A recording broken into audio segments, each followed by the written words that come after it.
Yes, y'all. Now we are here. Welcome back to Xerox Entertainment Channel, where we're going to be doing the AEW review and what we thought of it. And I'm going to try to run through it real quick because I appreciate your time. And all of our videos are going to try to be as much as we can um, focused on making sure your time is enjoyable and that we value you being here. The first match in Full Gear was Jungle Boy Jack Perry versus Luchasaurus with Christian Cage. It was a great match, very entertaining. The fight scenes were wonderful. Jungle Boy jumping from the top of the steel cage was crazy. The crowd went nuts. I'm looking at it. I went nuts. It was wonderful. Jungle Boy, Jack Perry, and Luchasaurus out of 10. That match for me, I would give it a strong 7. Wonderful, great ending to a storyline. I think it's an ending to the storyline, but we'll see. Don't know what's next for Jack Perry, but it should be large things. Many people like JD from New York and a few others are saying that he should be part of MJF's run through the pillars, for MJF to say he's the greatest pillar. We shall see. Great match, wonderful. Jack Perry over Luchasaurus. Okay, back at it. My bad. We'll go with the next one was Death Triangle versus the Elite. Crowd went crazy. Finally to see the Elite back. Had their own new music for them, which in the media scrum, Tony Khan said it will probably be used again. It was what some would call a spot festival, but when Death Triangle and the Elite do spot festivals, it is the great of the great.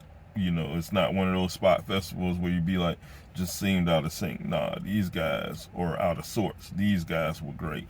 Wonderful match between them two, and it's going to be a series of matches, which should be very entertaining. Great welcome back to the Elite being back on AEW after their suspension and the craziness of previous wrestling events. I give that match an 8 out of 10. Strong 8 out of 10. Wonderful. Now very critical. The next match coming up. Death Triangle won because it was a little chicanery going on with the hammer. So we're going to see how that works because to see Rey Fenix kind of do a heel thing, and we definitely always looked at him as a face. That's going to be interesting. So I don't know who's going to end up being the face and the heel in this one because the Elite, when they've been together, most of the time they've been on the heel turn. So I don't know if they're going to be faces now that they're back, and that Death Triangle is now going to turn into heels, which would be weird because, Zero Nero thing, that's definitely face. But, crowd's going to love them. Crowd loves what the crowd loves. You can be a heel and still get cheered. I mean, just look at MJF. So that's interesting. So then the next match was Jade Cargill versus the Native Beast Nyla Rose. It was a good match. Don't have a lot to say about it. This is a kayfabe review. I definitely thought that we were going to see a belt change. I thought Nyla was going to grab the belt. Jade won it. She kept it and stuff like that.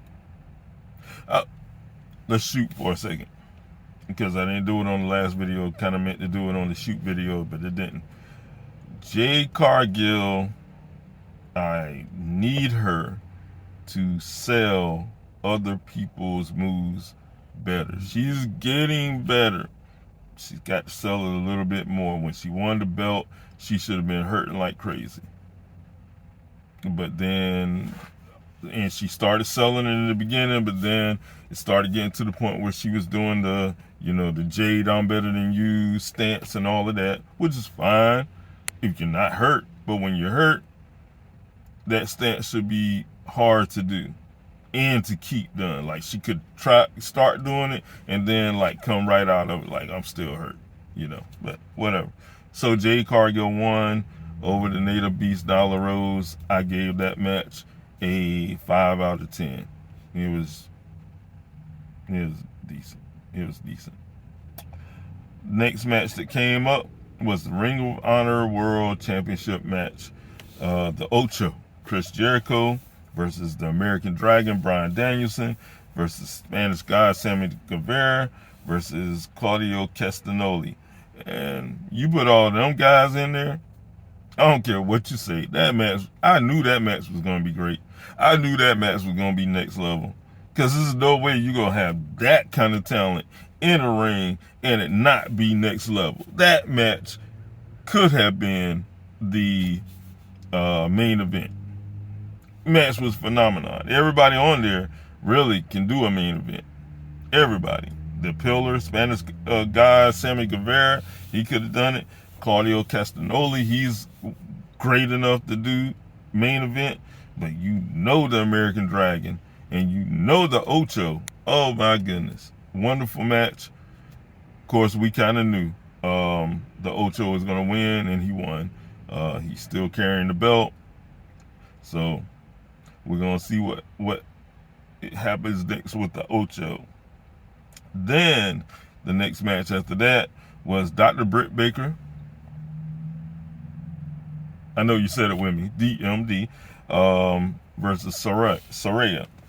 That match was wonderful. You knew it wasn't going to be a 10-point match, 5-star, whatever you want to call it. You knew it wasn't going to be a 10-point match because Saraya's just coming back. But she did great. She had a soul for a second like she was hurt. Kind of looked at her brother. Her brother was in the audience. That was wonderful. And then kind of got up like, oh no, y'all must have thought I'm good.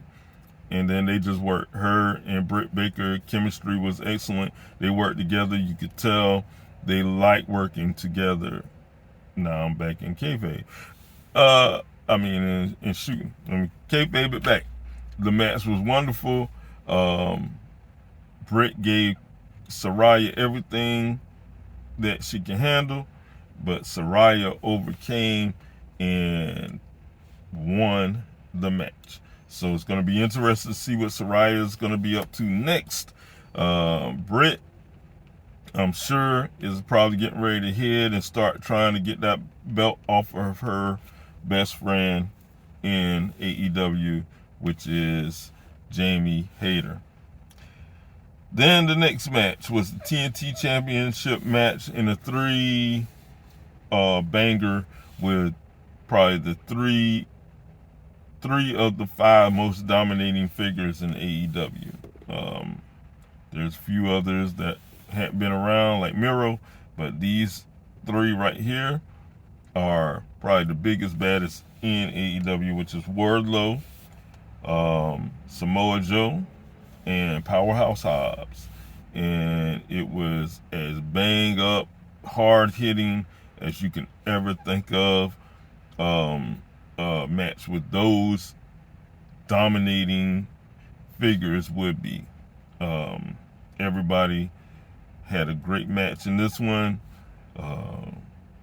Big hits, big moves from some big guys, and the big guy lost his belt. Wardlow lost. Samoa Joe, he is definitely a heel because he won it in a heelish way. So it's going to be interesting. Samoa Joe now has 2 belts, and Wardlow is without a belt, which shocked everything out of me. I just knew Wardlow was going to win and keep his belt. So I'm thinking maybe it'll be a rematch. He can say, I don't know. I don't know how it's going to work out. Then the next match, Sting and Darby Allin versus Jay Lethal and Jeff Jarrett For old school wrestling fans like me, this was wonderful to see Jeff Jarrett and Sting in the ring together again, and then to also see two of the great younger wrestlers, especially young with Darby Allin, but still young with Jay Lethal. Two all great work people. It was wonderful seeing Jay and Jeff get back to do some more work together, especially after catching them during Ric Flair's last match. This wrestling match was everything that an old school wrestling head could love and want, because Sting still can work. Of course, he's not at his prime, but he still can work, and still wonderful seeing Sting in the ring. Jeff Jarrett is a workhorse. He's like the Tom Brady of wrestling, because that guy hadn't lost the move.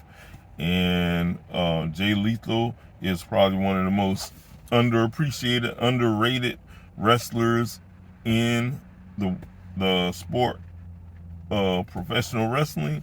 And what else can you say about Darby Allin? He is fearless. He will do any move in the world. At the end of the match, it was Darby and Sting who won the match, and not too many people are mad about that. Most people are happy, including me, because Sting is in my realm of favorite wrestlers. I'm not saying the greatest wrestlers, even though he could be up there too, but in my favorite wrestlers of all time, Sting is in my top 5, no doubt. Number 1 is Ric Flair, who is also the greatest wrestler of all time. And I'm just letting you know that. Anybody got anything to say about it, you better talk to Space Mountain, because Space Mountain is going to come and get you. Woo! Just had to do it one time for the Flair. All right, then the next match was the AEW Interim Women's World Championship match. You had Toni Storm versus Jamie Hayter. Toni Storm, who has been a great interim champion, a workhorse, going up against a former roommate of hers when the pandemic first started, and they were friends. Now they're enemies, so we'll call them frenemies.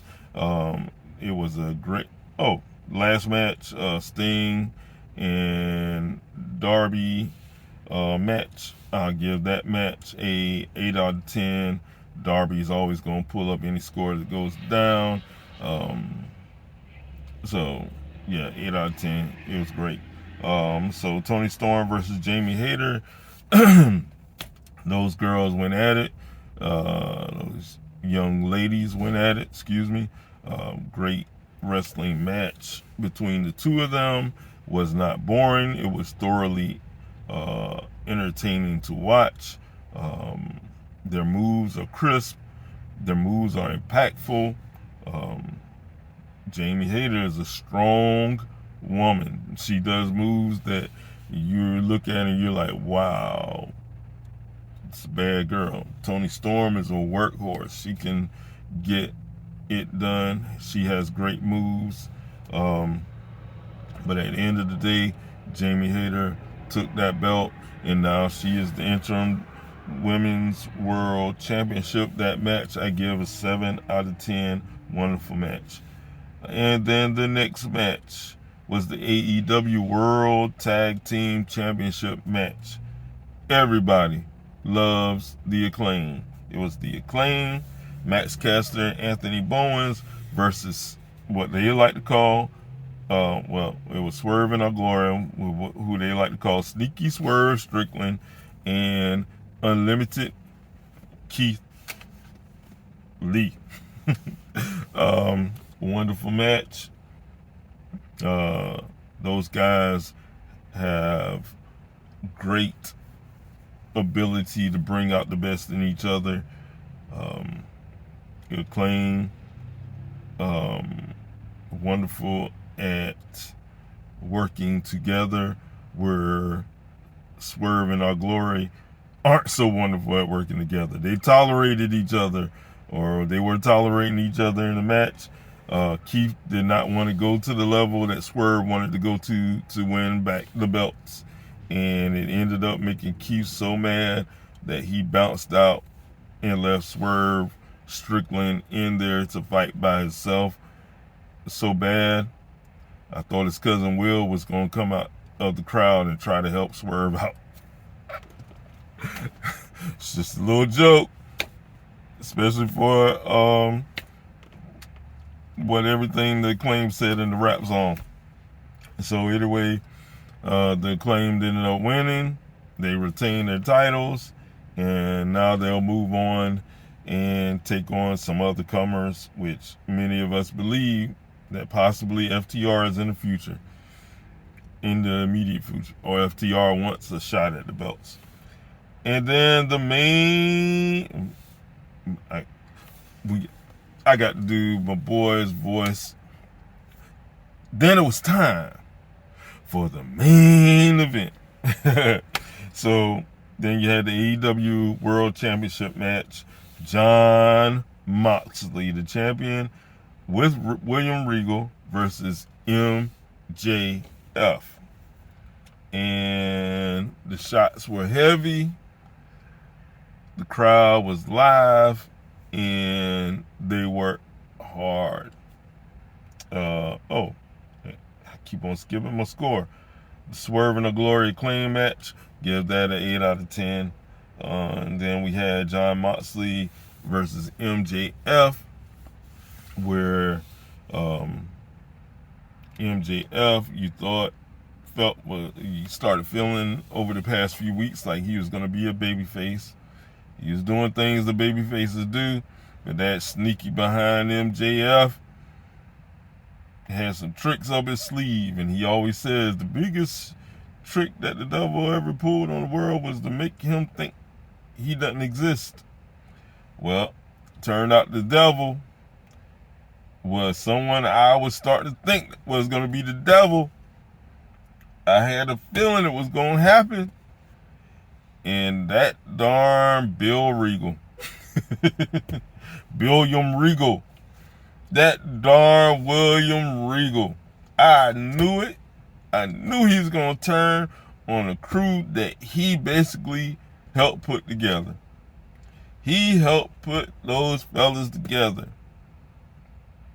The Blackpool Combat Club. He helped put them together. He was supposed to be this consigliere.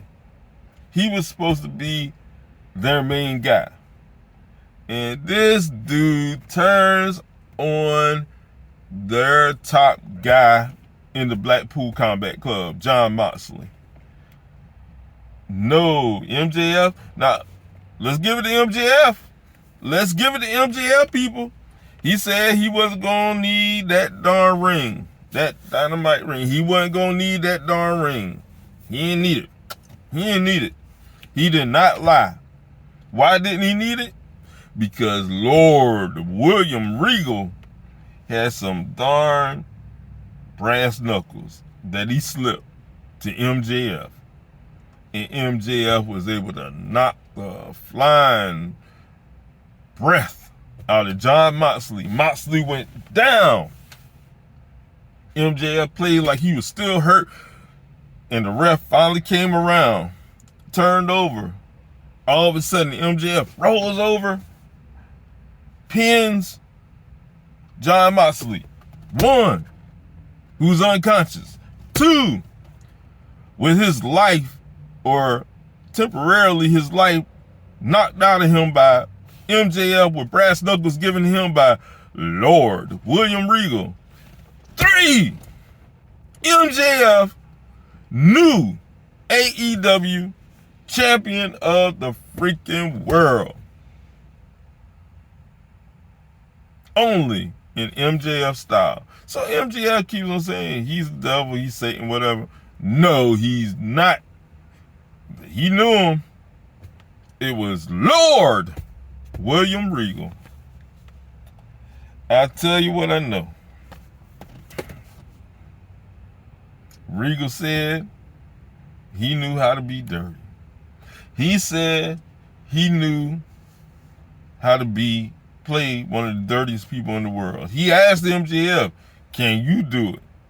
We saw signs coming up making us think, that's weird what Regal is telling him. But we thought Regal was a different person. Regal showed himself to be who Regal is. A snake is going to be a snake. They can shed their skin, but a snake is going to be a snake. And William Regal is the serpent. He's the snake. He's the devil. He's Satan of wrestling. Always has been, always will be. And he helped that darn Maxwell Jacob Foolman win the belt over one of our favorites, Jon Moxley. So what can we say about that? We can say, let the world of MJF in AEW, let his era begin. Because there's nothing we can do about it. The dirtiest wrestler today is MJF, along with Lord William Regal. I'll be dang, that match made me mad. Because I was like, maybe Jon Moxley, who put AEW on his back, not once, but twice. Maybe Jon Moxley can pull it off. Well, my friends, no, he didn't. Jon Moxley did not pull it off because he had the rug pulled from underneath his feet. He let William Regal, Bill Regal, Little Willie Regal, he let him fool him and everybody in the Blackpool Combat Club. So what is going to happen with the Blackpool Combat Club? Can they stay together?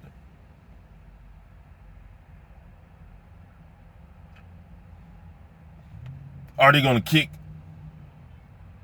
Jon Moxley out and put MJF in the Blackpool Combat Club? Or is it going to be MJF and just Lord William Regal? We need to know. We need to know. That's what's going to make the next episode of Dynamite so intriguing and interesting. To see where are we going to go from here with Maxwell Jacob Foolman and Lord Little Willie Regal. They fooled us. They fooled us. Now, some of y'all might have knew what was going to happen. They fooled us. MJF a babyface? No. MJF having some sort of goodness to him? No. He's a snake in the grass. And William Regal has been playing the AEW fan base since he got back or got into the AEW buildings. I'm telling you. Get ready, people, for a ride. We got a long winter coming. It's going to be cold. MJF, as the champion, it's going to be cold. Tricks, schemes, all of that kind of stuff. MJF, it's going to be cold. Oh, my goodness. And William, Little Willie, Bubble Billy, Regal, you're a snake in the grass. I thought you changed. I watched you when I was a young whippersnapper. You hadn't changed a bit, William Regal. Snake in the grass. Little Willie Regal. Little Billy Bob Regal. And that darn Maxwell Jacob Foolman. MJF. And now we are where we are. That match, 9 out of 10. It will go down as a classic. MJF is going to give you a classic match. Jon Moxley's always going to give you a classic match when he's in a pay-per-view.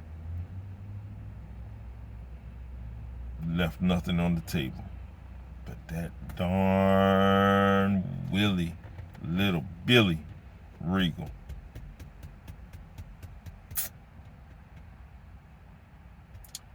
Nine out of 10. We'll see you on the next review. We're just mad over here.